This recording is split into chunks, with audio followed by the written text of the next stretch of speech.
بعض اوقات تو دل دہلانے والے واقعات سنتے ہیں، مگر یہ سب کچھ ہے قرآن میں۔ قرآن کی کیا بات ہے۔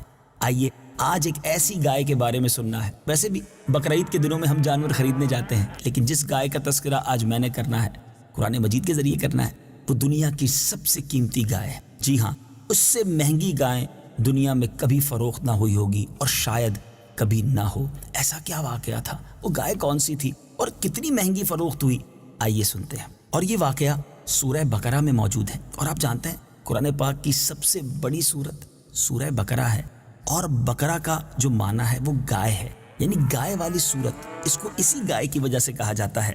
اور اس کا واقعہ یہ ہے کہ بنی اسرائیل میں ایک بہت ہی نیک اور صالح بزرگ تھے۔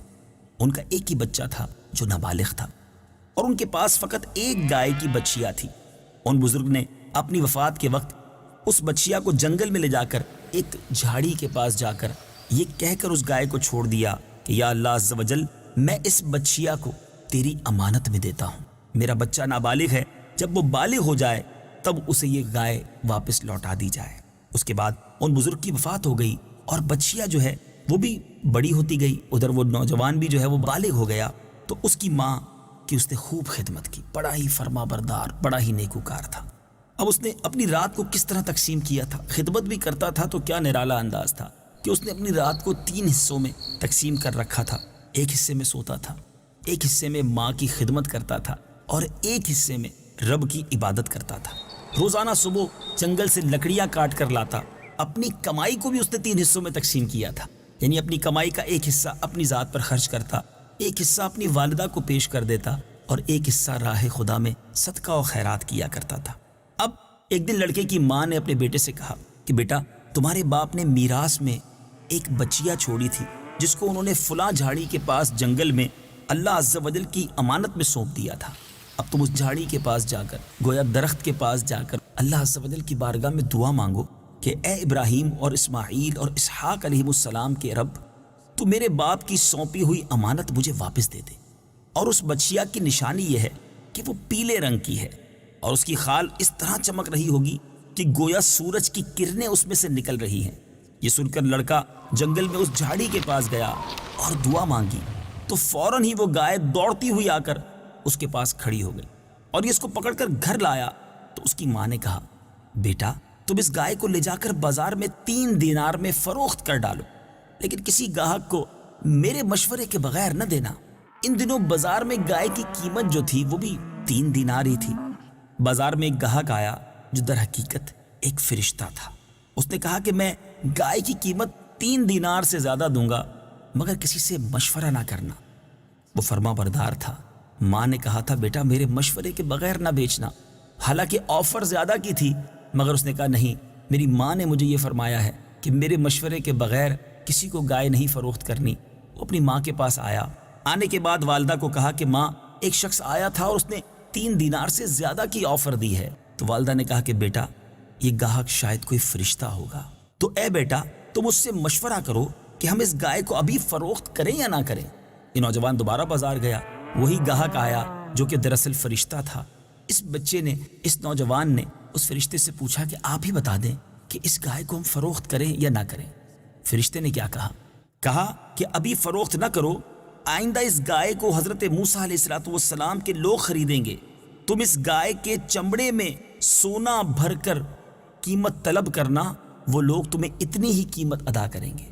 آپ سوچ رہے ہوں گے کہ کیوں اتنی مہنگی گائے خریدی جائے گی؟ یہی تو اس واقعے کا ایک ٹرننگ پوائنٹ بھی ہے اور خاص بات بھی ہے، کیونکہ ایک اور واقعہ اسی دور میں پیش آتا ہے جس کی وجہ سے یہ گائے بہت قیمت دے کر خریدی جاتی ہے بڑی عجیب و غریب بات کہ اتنی قیمت کوئی کیوں دے گا۔ لیکن ماجرا یہ ہوا کہ چند دنوں کے بعد بنی اسرائیل کے ایک بہت مالدار شخص جس کا نام عامیل تھا، اس کے چچا کے دونوں لڑکوں نے مل کر اسے قتل کر دیا۔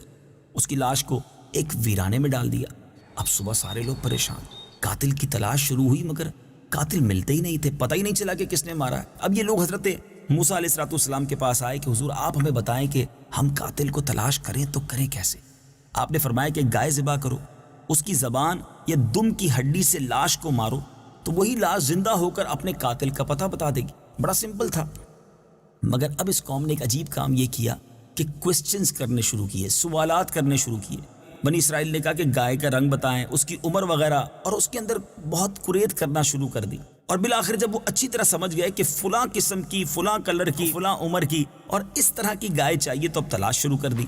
جب یہ تلاش کرتے کرتے اس لڑکے کے پاس پہنچے تو بالکل وہی گائے اس کے پاس تھی جس کا حضرت موسیٰ علیہ السلام نے ان کی پوری ڈیفینیشن بتائی تھی، پوری تفصیل بتائی تھی۔ جب یہ اس گائے کے پاس پہنچے تو گائے کہا ہمیں بیچ دو، تو اس نوجوان نے کہا کہ اس کے چمڑے میں، یعنی اس گائے کے جو چمڑا ہے اس کے اندر سونا بھر کر قیمت دو گے تب میں یہ گائے تمہیں دوں گا۔ بہرحال یہ ڈیل ہو گئی، ان لوگوں نے اس نوجوان کو یہ سونا دیا اور یہ گائے خرید کر واپس لے گئے، اور اب جناب اسی گائے کی زبان یا دم کی ہڈی مقتول کی لاش پر جب ماری گئی تو مقتول جو تھا، وہ مردہ جو تھا، وہ زندہ ہوا، اور اس نے زندہ ہو کر بتایا کہ میرے قاتل میرے چچا کے دونوں لڑکے ہیں جنہوں نے میرے مال کی لالچ میں مجھ کو قتل کر دیا ہے۔ یہ بتا کر وہ پھر مر گیا۔ چنانچہ ان دونوں قاتلوں کو قصاص میں قتل کر دیا گیا، اور مرد صالح کا لڑکا جو اپنی ماں کا فرما بردار تھا اس مال سے، اس دولت سے مالا مال ہو گیا۔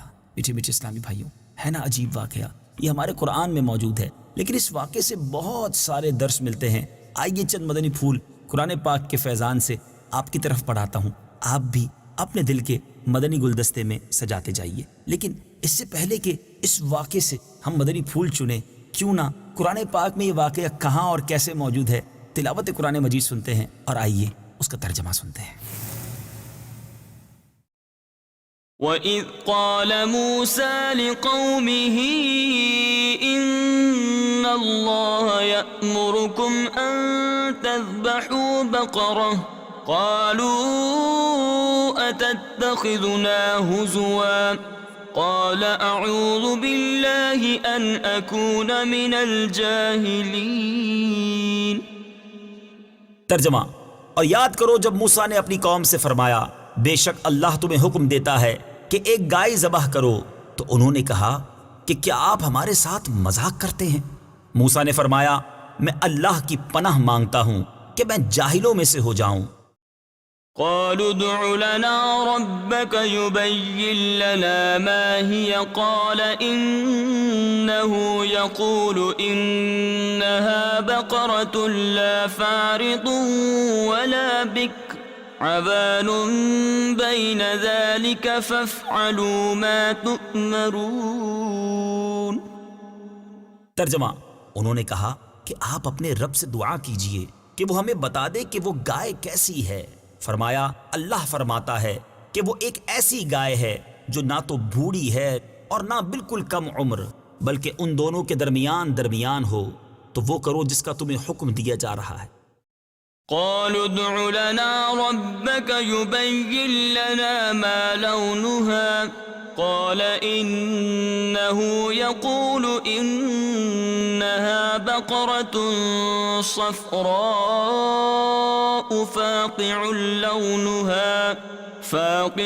لونها تسر الناظرين۔ ترجمہ: تو انہوں نے کہا آپ اپنے رب سے دعا کیجئے کہ وہ ہمیں بتا دے اس گائے کا رنگ کیا ہے۔ فرمایا کہ اللہ فرماتا ہے کہ وہ پیلے رنگ کی گائے ہے جس کا رنگ بہت گہرا ہے، وہ گائے دیکھنے والوں کو خوشی دیتی ہے۔ قالوا ادع لنا ربك يبين لنا ما هي إن البقرة شابه علينا وإنا إن شاء الله لمهتدون۔ ترجمہ: انہوں نے کہا آپ اپنے رب سے دعا کیجئے کہ ہمارے لیے واضح طور پر بیان کر دے کہ وہ گائے کیسی ہے، کیونکہ بے شک گائے ہم پر مشتبہ ہو گئی ہے، اور اگر اللہ چاہے گا تو یقیناً ہم راہ پا لیں گے۔ قال إنه يقول إنها بقرة لا ذلول تثير الأرض ولا تسقي الحرث مسلمة لا شية فيها قالوا الآن جئت بالحق فذبحوها وما كادوا يفعلون۔ ترجمہ: موسیٰ نے فرمایا اللہ فرماتا ہے کہ وہ ایک ایسی گائے ہے جس سے یہ خدمت نہیں لی جاتی کہ وہ زمین میں ہل چلائے، اور نہ وہ کھیتی کو پانی دیتی ہے، بالکل بے عیب ہے، اس میں کوئی داغ نہیں۔ یہ سن کر انہوں نے کہا اب آپ بالکل صحیح بات لائے ہیں۔ پھر انہوں نے اس گائے کو ذبح کیا، حالانکہ وہ ذبح کرتے معلوم نہ ہوتے تھے۔ وَإِذْ قَتَلْتُمْ نَفْسًا فَادَّارَأْتُمْ فِيهَا وَاللَّهُ مُخْرِجٌ مَا كُنْتُمْ تَكْتُمُونَ۔ ترجمہ، اور یاد کرو جب تم نے ایک شخص کو قتل کر دیا، پھر اس کا الزام کسی دوسرے پر ڈالنے لگے، حالانکہ اللہ ظاہر کرنے والا تھا اس کو جسے تم چھپا رہے تھے۔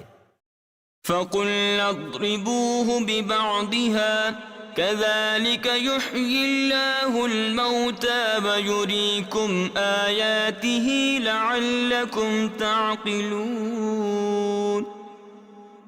ترجمہ، تو ہم نے فرمایا کہ اس مقتول کو اس گائے کا ایک ٹکڑا مارو، اسی طرح اللہ مردوں کو زندہ کرے گا اور وہ تمہیں اپنی نشانیاں دکھاتا ہے تاکہ تم سمجھ جاؤ۔ اب آئیے یہ سمجھنے کی کوشش کرتے ہیں کہ اس مبارک واقعے سے، بلکہ دوسرے لفظوں میں کہا جائے کہ سورہ بقرہ کو سورہ بقرہ کیوں کہا جاتا ہے، اس بنیاد پر جو یہ واقعہ ہے، اس وجہ پر جو یہ واقعہ ہے، یعنی گائے والی صورت، اس گائے والے واقعے کو ہم نے سنا۔ اب ہم نے سیکھا کیا ہے؟ میٹھے میٹھے اسلامی بھائیوں، ایک اہم بات کہ خدا کے نیک بندوں کے چھوڑے ہوئے مال میں بڑی خیر و برکت ہوتی ہے۔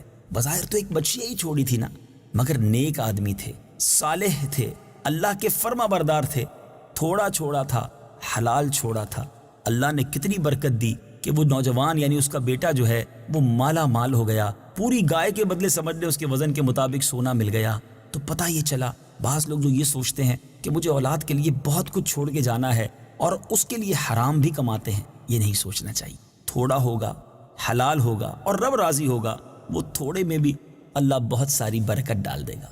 دوسری بات جو اس واقعے سے سیکھنے کو ملتی ہے کہ والدہ کی محبت، والدہ کی خدمت، ماں کی دعائیں کیسا کام کر دکھاتی ہیں کہ اس نوجوان نے رات بھی ماں کی خدمت کرنی ہوتی تھی اور اپنی کمائی کا ایک حصہ بھی اپنی والدہ کو پیش کرتا تھا۔ اللہ نے اس کے مال میں کتنی برکت دی کہ وہ دنیا ہی میں مالا مال ہو گیا۔ تو یاد رکھیے، اگر جس کے ماں باپ راضی ہوں، ماں باپ کی دعائیں ساتھ ہوں، دنیا بھی اچھی ہو جاتی ہے، آخرت بھی بابرکت ہو جاتی ہے۔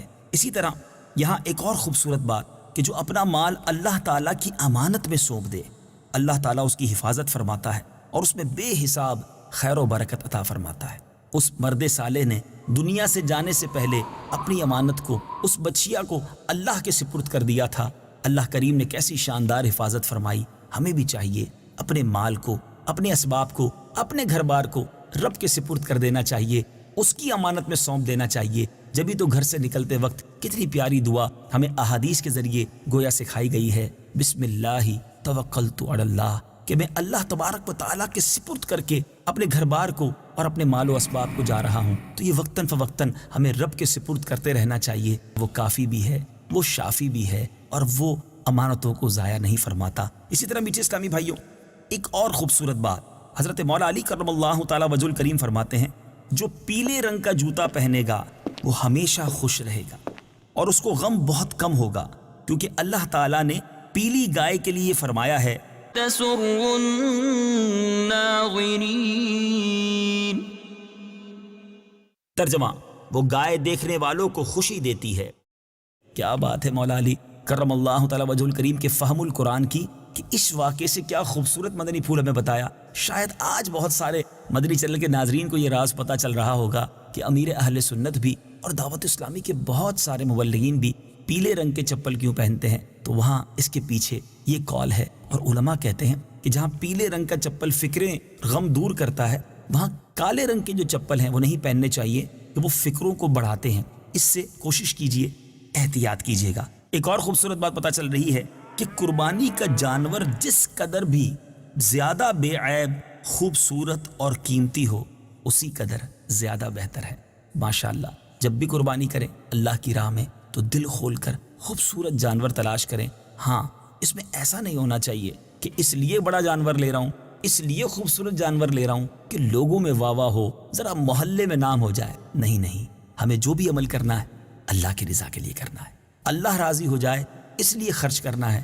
انشاءاللہ اس کی بے شمار برکتیں ملیں گی۔ انشاءاللہ عز و جل اگلے سلسلے میں ایک اور روحانی، ایک اور نورانی، ایک اور بہت ہی انوکھا واقعہ لے کر حاضر ہوں گے، کیونکہ قرآن اس قدر خوبصورت کتاب، اس قدر سرچشمہ ہدایت ہے کہ جا بجا بہت خوبصورت واقعات اس میں ہم سب کے لیے موجود ہیں۔ سلسلہ ہے ایک قصہ ہے قرآن سے، اگلے سلسلے میں پھر ملاقات ہوگی۔ جب تک کے لیے نیت کر لیجئے کہ روزانہ قرآن پاک کی کچھ نہ کچھ آیات کی تلاوت بھی کریں گے، ترجمہ بھی پڑھیں گے، اور انشاءاللہ تفسیر صراط الجنان کے فیضان سے بھی اپنے دلوں کو منور کریں گے۔ صلو علی الحبیب صلی اللہ تعالی علی محمد صلی اللہ علیہ وسلم۔ قرآن ہے میرا رہنما، قرآن شفا ہے